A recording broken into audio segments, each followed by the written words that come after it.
Welcome to today's explainer. I am absolutely thrilled you're here.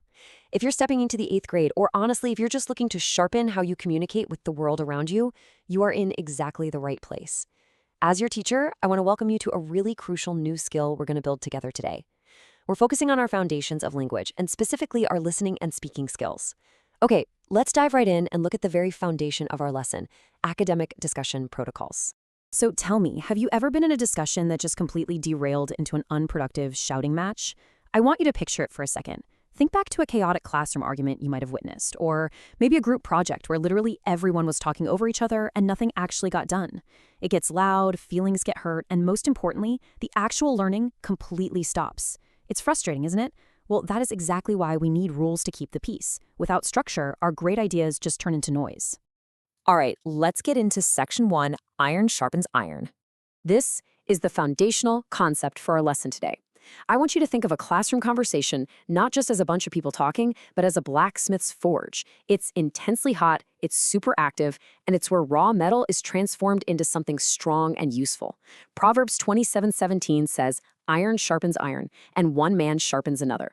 Just as a blacksmith uses controlled friction to forge strong tools, we use respectful discussions to sharpen each other's minds. You see, the friction of different ideas is actually a good thing. It's exactly how we grow. But just like in a forge, if that heat isn't controlled, it just causes destruction. If we control the heat with respect and care, we all walk away sharper, smarter, and stronger. Which brings us right to Section 2, why discussion rules matter. Let's talk about how we actually control that heat in our classroom forge so that it stays productive instead of destructive. The really crucial point here is understanding what a protocol actually is. An academic discussion protocol is simply a set of clear, respectful, and organized guidelines for having a productive conversation. Listen, these aren't just arbitrary rules meant to keep you quiet.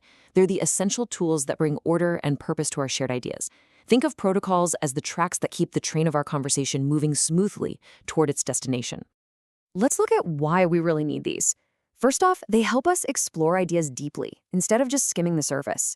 Second, they ensure everyone gets a turn because every single voice in our class absolutely has value. Third, they guarantee we communicate respectfully. And this brilliantly illustrates a much larger point. Mastering these guidelines isn't just for middle school. You're building vital habits right now that you're going to use in future job interviews, in important meetings, and even in friendly debates with your family. These are life skills, for sure. Moving on to Section 3, listen, agree, and add. Let's see how this translates into practical action, the actual mechanics of how you actively participate when someone else is sharing an idea. Rule number 1, listen first. Raise your hand or politely signal before speaking. Now, I know it sounds incredibly simple, right? But the very first step of honoring a classmate is listening without interrupting. When you actively listen, you're basically telling that person, hey, your ideas matter to me.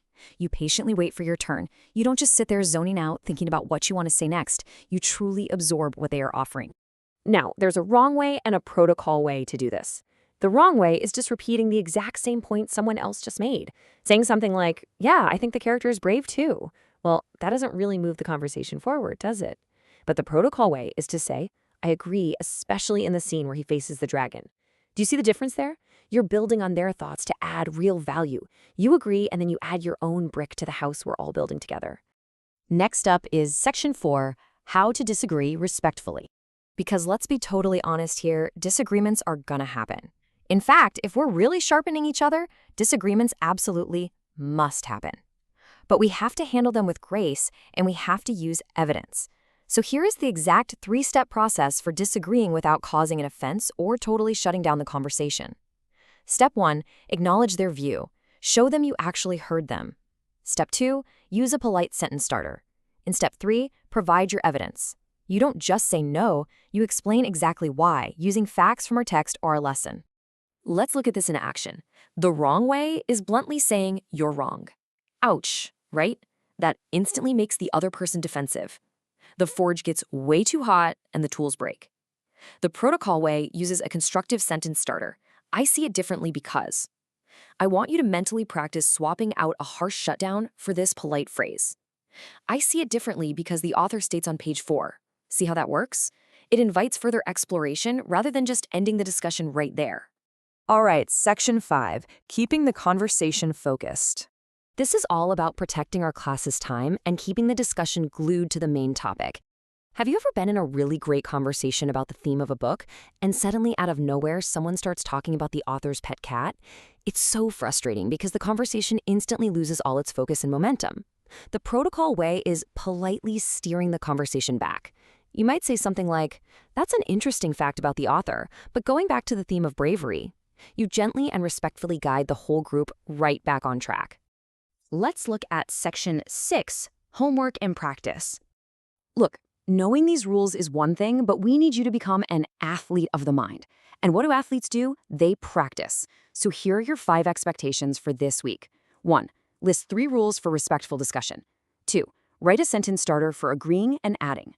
3. Write a sentence starter for respectfully disagreeing.